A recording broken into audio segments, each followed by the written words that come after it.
So you can take that exercise, take that, kind of a conditioning in a sense, and use that to help you improve some of those sensual movements that we then put into our routines.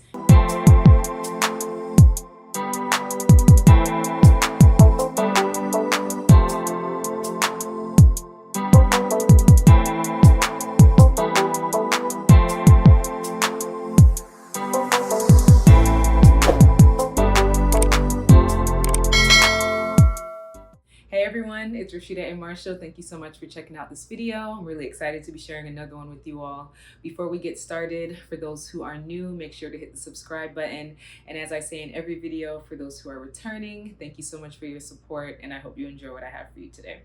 So I wanted to do a quick chat on pelvic tilts. I wanted to talk about what those are, what they look like, how you can incorporate them into your daily life, into your fitness routine, things like that, and how they can translate into sensual dance. So specifically the movements where we are focusing on winding the hips or doing hip sways and things like that, how it can kind of be a way to practice and break down the movement a little, in a more simpler manner, and then translate it into your dance. And then I also wanted to talk about how pelvic tilts can be great for pelvic floor health and how that can help with our sexual experiences, our sexual arousal and sensations and things like that. So kind of meshing and piecing it all together. So pelvic tilts, when you hear the term or the phrase, you might have an idea as to what that is. But basically it's where we are tilting the pelvis or the pelvic region in different positions, whether it's forward, back, side to side, and it helps for us to feel what it is to be out of our neutral positioning, to engage the muscles that are working or help to, create that movement, and finding what our neutral is. And it helps with isolating that part of the body too. So sometimes we may not have the stability or the support or the control of our pelvic region. So pelvic tilts can help for us to figure out, well, how do I just work this area without everything else wanting to kick in, without having strain or tension in the body. And that can help you when you are standing, sitting, exercising, moving, and working on stability, control, more support and things like that in the body. So it can kind of tie in to a lot of different things when it comes to well-being. So I have my model of the female pelvis because I think it helps sometimes to see, like what part of the body are we working with or talking about right now? What does it look like? And what happens when we are not in our alignment, right? It can kind of help to see and have a better visualization of it. So as I mentioned, when you are sitting, standing, laying down, exercising, many things in our life, you want to try to maintain a neutral spine and a neutral pelvis. So a lot of times what happens to many of us, whether you are sitting in the car, you are on the couch or on the bed watching TV, we are, at work, in a comfortable office chair, and many different things, we get into that slouched, comfortable, like I'm just gonna lean back and just real chill right now. And our pelvis is, instead of being upright in its neutral position, we are slouched or tilted back. And let me angle it this way. So you want to be here, and a lot of times what happens is we start to go backwards and the pelvis is tilted backwards, right? And then sometimes it could be where you are arching the low back. So you might be like flaring the rib cage and you feel that strain or that tension in the lower back. And that is where the pelvis is now tilting forward. So you're out of that neutral. So neutral is when we are up on our sits bones. And if I turn it here, the sits bones are like these bony parts down here. You can find that in the body by sitting on your hands and trying to find the bony parts in your butt, right? So you want to sit up tall, and you kind of shift forward and back, you should feel where those sits bones are, right? You should kind of feel that bony portion of the body. That's what you want to be sitting up on when you are seated. And when you're not, when you're slouched or you're tilted forward, then you're not really or truly on the sits bones the way that you would want to be. So that can be a way to identify, your positioning there. So neutral, right? So our pelvic tilts, we can do them when we are going forward and back and side to side, and we isolate the pelvic region and we get a feel for what it is when we move through different positions. So sit this down. So if you are able to right now, find yourself in a seated position and you have your feet planted down. Now your hands, you can place them on the hip bones just so you can kind of feel like what's happening. And you could also do this reclined. I'm not going to do it in this video laying down, but let me know if you're interested in seeing different pelvic floor movements that you can do in a reclined position that help for you to work that area, and I can definitely put that video together for you all. So if you're sitting upright, I want you to imagine that you were tilting the tailbone up, like if you're doing a cat cow, right? You're kind of starting to get a little more opening in the front of the body. You're maybe getting a slight arch in your low back, and what's happening is you're starting to tilt the pelvis forward. And then if you go opposite, start to tilt the pelvis back, it's kind of like you're curling the tail under, right? Your tailbone under. Think of when a dog tucks its tail. You're rocking back more onto the pelvis. This movement is really small, and you want it to be just your pelvic region. So what happens sometimes is we get like our shoulders into it. We start to do like a whole lot more. We start to add in more. I want you to focus just on here. It's just a forward and back movement. All right. For some people, it's a nice massage in the lower back as well. So you might feel like you're getting a little bit of a stretch there if you have tightness in your low back. So those tilts, we did forward and back. Another way to do it is if you do a side to side. This one, it's really easy for your knees to want to sway with you all over the place, but I want you to think of maybe just pressing like your right hip down towards your seated area. The left hip just kind of, you take some of the pressure off of it, and then you can go over to the other side. So your legs are going to move, especially if you're doing this in a seated position. It's a little different than when you're reclined. The legs will move a little, but the goal is to not have the movement coming just from like your legs doing the work, right? You want it to be that you're focused here. So you can do that left to right movement. And then you can connect it all together, and you can do a clockwise or a counterclockwise, first starting with like hitting each point and then smoothing it out, right? So you can go over to one side and then you go back. So you're kind of tucking the tail under. You go over to the other side and then you create a little bit of an arch. And then again, over to one side and then curl over to the other side and forward. So you can reverse from there too, hitting each point. And you might notice as you go through this that you're getting some core engagement as well. You should feel your core muscles kicking in and helping. Your core plays a part in maintaining your pelvic stability. So you do want them to, be waking up a little bit. You want to feel them. So after you hit each point, you can then start to smooth it out. And you can make it a smooth rotation. It's kind of like if you were drawing a circle on the floor, since we're sitting, right? And you just go around and then you would reverse that movement. One side feels a little better. One side might be easier compared to the other, but that's another way to kind of work on it as you are practicing.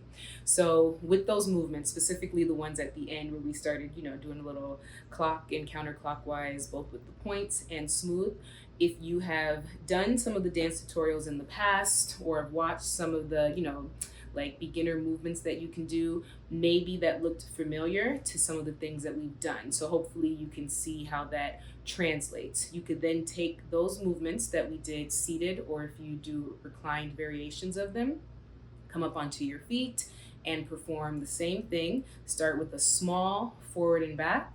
Try not to get your shoulders too much into it, but again, you're just focusing on the hips, and then go a little bit to the side. Again, the legs will be doing a little something, but I want you to be focusing just on the pelvic movement, by itself. And then you can start to piece it all together and you get a nice hip sway. So you can take that exercise, take that, kind of a conditioning in a sense, and use that to help you improve some of those sensual movements that we then put into our routines. And then once you feel good with that area of the body and having control there, you can start to add in some of the other things that we talk about, which is movements of the shoulders, movements of the arms, the head, maybe different spacing of your legs, whether they're close together or further apart, and adding your own personal flair to it. So another benefit of the pelvic tilts is that they help for us to maintain the health and the responsiveness of our pelvic floor. So again, using the diagram, and this time I'm going to take the organs out, so I'm going to remove them. Let me sit them down here. All right, so if you look inside here, you'll see the kind of all the muscles that are down there in the ball. That is our pelvic floor. So I like to describe it like as a basket, right? It's like, or I'm sorry, this way. It's like this interwoven basket of muscles and blood vessels and tendons and things like that that are all intricately woven, interwoven together to create that structure that's down there. And its purpose is it upholds those pelvic organs that were sitting in there, so the bladder, the uterus, things of that nature. And you want it to be healthy and responsive. You think your muscles, they are supporting you and they're strong when they need to, but they also need time to relax, right? And you want them to kick in and work when they need to. So that's the same thing with your pelvic floor.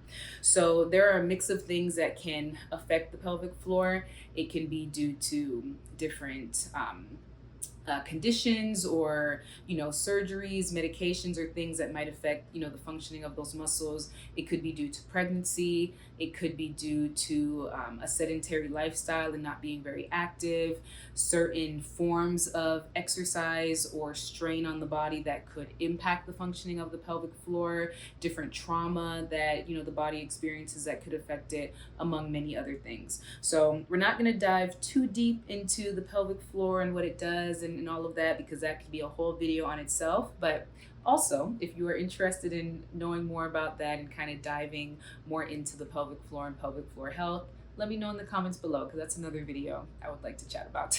So let me know. But specifically for this video, I wanted to talk about how it plays a role in our sexual experiences and our sensations. So that is one of the roles of the pelvic floor, is that it helps with things being able to pass through, right? So whether that's childbirth, or we talk about like continence, being able to use the bathroom and controlling when that happens, and also with sex and allowing things to pass through the vaginal cavity and to have a comfortable experience when that's happening, being able to respond and have sensation to that and to enjoy it. So if there's weakness in the pelvic floor, it could be that sex is uncomfortable, that sex is painful, that there's burning sensations, that the muscles are not responsive and don't allow for anything to pass through, and a mix of different things. By focusing on our pelvic tilts and movements like that, when we start to get more into our breathing and incorporating the breath into what's happening, then we are able to get more of a response of the pelvic floor, or train the responsiveness of the pelvic floor. So if you think about it just really quick, when we breathe, right, when you take a deep inhale where you're not just breathing into the chest but breathing down into the belly, what happens is the diaphragm descends, the diaphragm expands and goes down, and your core is playing a part of that as well, and your pelvic floor it descends as well, right? You're basically creating space. A space is being created inside. So the diaphragm descends, the lungs expand, and the pelvic floor goes down as well. And then when we exhale, we draw the abdominals in, right? The diaphragm goes up, the lungs are going back up, and the pelvic floor starts to lift. So when we are doing shallow breathing, we might not allow for the pelvic floor to get that response that we want. Like, we're not really stimulating the pelvic floor muscles because we're not allowing ourselves to take a deep inhale and exhale. But when we practice that, then we are able to engage the pelvic floor muscles, and we can practice things like your Kegel exercises. You can put those in to what's happening when you breathe. Kegels, for those who are unfamiliar, those are particular exercises that help for us to train and work with the pelvic floor muscles. Sometimes a lot of people will refer to them as exercises where you stop the stream of urine, like if you're on the toilet and you immediately squeeze and you stop pee and then you let it fall, then you stop. That is one way to become more aware of what's happening. But there are many different exercises and practices that you can use that can be more effective and more realistic. If you think about it, the only time that you can stop the stream of pee is when you are peeing. But other than that, how else, like what are other ways to do your Kegels that don't require that you be on the toilet, right? So there are other ways that you can practice that. So when you incorporate it into your breathing, imagine like when you take your inhale, you're releasing, you're creating space in a sense. And as you exhale, you want to feel like you are pulling in from center, like you are squeezing. Take that feel of stopping the stream of pee to engage those pelvic floor muscles without wanting to clench like your butt or your thigh muscles or your inner thighs and squeeze your legs together. You want to try to leave all of that relaxed, but just focus on pulling in and up from center, and your core is engaged as well, kind of like if you're wearing a corset. So let's piece all of it together just to kind of see what that would feel like. We're going to do those pelvic tilts again, but this time place your hands on your belly. Now, as you take your inhale, you're doing a slight tilt forward, right? And I want you to feel like you're breathing into your hands. So you inhale, your belly expands, you're slightly tilting forward, and feel like you were, again, creating space down in the, center of the body, and you're slightly tilted here. Now, as you exhale, pull your abdominals in. I want you to feel like you're wearing a corset and something we're tightening around the midsection. I want you to draw in from center, so squeeze without clenching your butt, and then also do that slight tilt where you're tucking the tail under. So you can piece all that together. Inhale, create space, and then exhale and draw in, again, without clenching at the glutes, your legs, your thighs. So you can incorporate that breathing into your pelvic movements, your tilts forward and back. Same thing with the side to side, and that you can, mix that into other things also. And what that will help for you to do is when you are then having sex or you're with your partner, you can incorporate that, particular engagement of those muscles while you're having sex or while you are, whatever sexual activity that you might be getting into. And you can allow for yourself to have more of an arousal. You'll be able to have better sensation, better comfort, being able to release and let go and to not feel tense. That can heighten the overall experience for you. And healthier pelvic floor muscles and trained pelvic floor muscles and responsive pelvic floor muscles can enhance your orgasms and the sensation that you're able to get from those as well. You can always start just with, yourself. So if it's not that you are having sex with someone, but see how that translates when if you're masturbating and just personal sexual intimacy, kind of,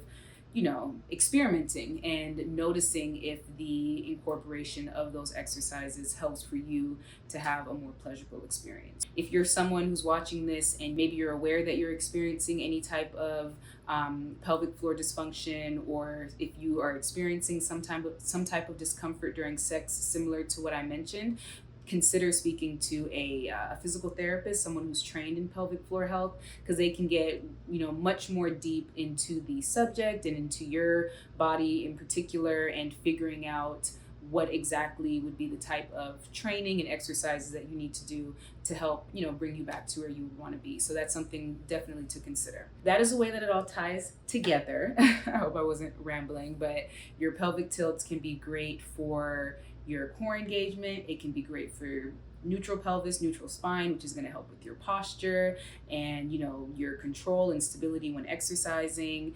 You can take those movements and add them into dance so that you have a better sway and flow, and what it should feel like and what should be working and what not should be happening, like are my legs doing too much, my arms doing too much, my shoulders, my back, you should know that it's kind of just an isolated movement that's happening. And then when you are having different sexual experiences, being able to have more pleasure for yourself by working those parts of the body that are going to allow for you to have that during those times. So it all ties together, you guys. It is all holistic. So that is the video that I wanted to share with you all today. I have found this to be really helpful in my life, incorporating these things and just kind of learning more about it. So hopefully you're able to pull something from here and incorporate it into your life as well. So thank you all for watching and listening to me, moving a little bit. We did a little bit of movement, but moving a little bit with me. And let me know in the comments below if there are other things that I mentioned in this video that you would like for me to chat more about in another video. So until then, you all have a good one. Bye.